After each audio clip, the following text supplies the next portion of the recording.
Welcome back to Gear Up Windows YouTube channel.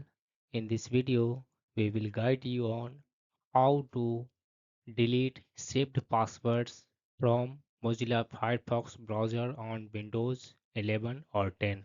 For this, first open Firefox browser on your Windows PC and then click on this one menu icon, and then the drop down menu select settings option. In the settings window, select this one, privacy and security in the left sidebar. On the right, scroll down to find this one passwords section and then click on this one saved passwords button.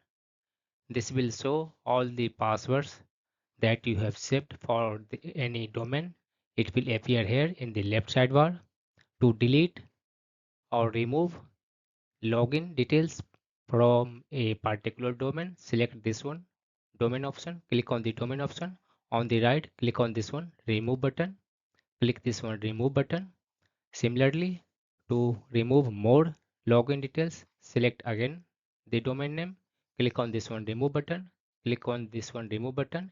You need to repeat this one steps until all the passwords for the websites have been removed from your PC.